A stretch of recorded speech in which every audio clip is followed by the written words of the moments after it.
Sparky, the radioactive ant. In a cozy anthill under a big oak tree lived a little ant named Sparky. While most ants were happy to follow the same trails every day, Sparky dreamed of adventure. "There's a whole wide world out there," he'd say.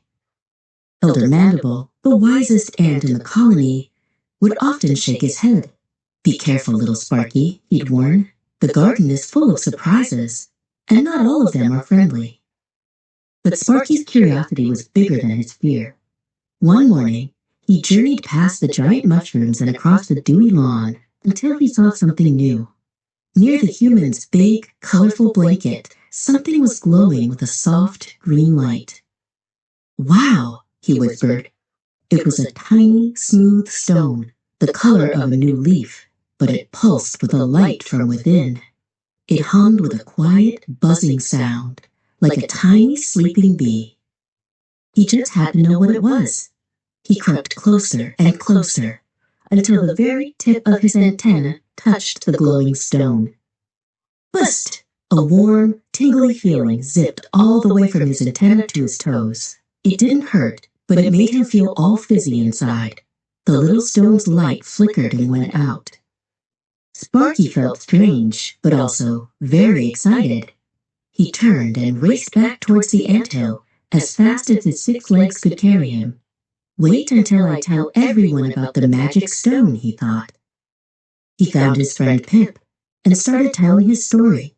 It was glowing, and it went best as he got more and more excited. A soft green light began to shine from his own antennae. "What's that?" Pip chirped, pointing. Sparky stopped. He looked down at a tiny dewdrop on a leaf and saw his own reflection. His antennae were glowing.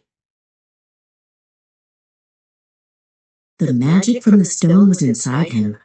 Sparky smiled a huge smile. This was the best surprise of all. He had a secret, a superpower. From that day on, he was Sparky, the radioactive ant. "You're a superhero," Pip chirped. All the other young ants gathered around, wanting to see Sparky's amazing glowing antennae. But not everyone was so excited.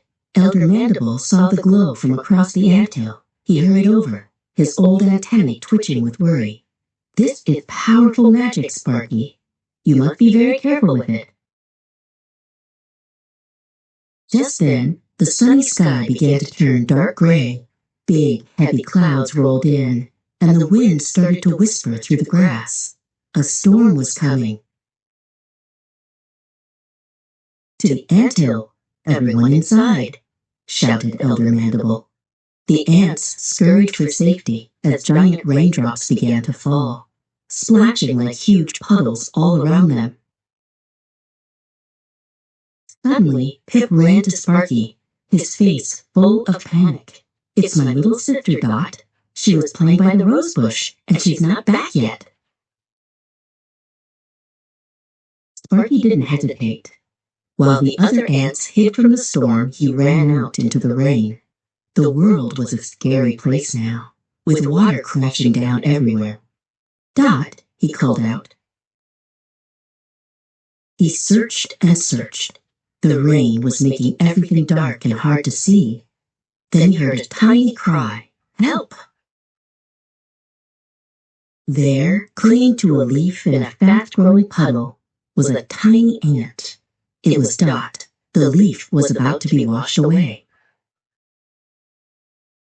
"I can't see the way back," Dot cried over the sound of the rain. Sparky knew what he had to do. He thought about the warm, tingly feeling from the stone and focused all his energy.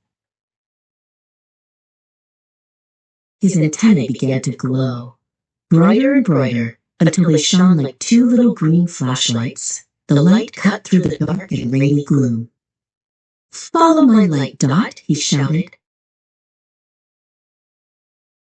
Dot saw the bright, friendly light. It gave her courage.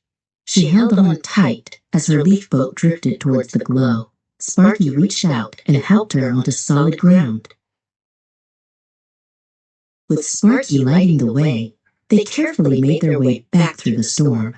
The green light was a beacon of hope in the darkness, guiding them safely home. When they arrived at the anthill, everyone cheered. Pip hugged his little sister. Even Elder Mandible looked at Sparky with pride. "Your adventurous spirit saved a life today," he said. "Your power is a gift." Sparky was no longer just a curious little ant. He was Sparky, the radioactive ant, a hero to his colony. And he knew, deep down, that his greatest adventure was just beginning.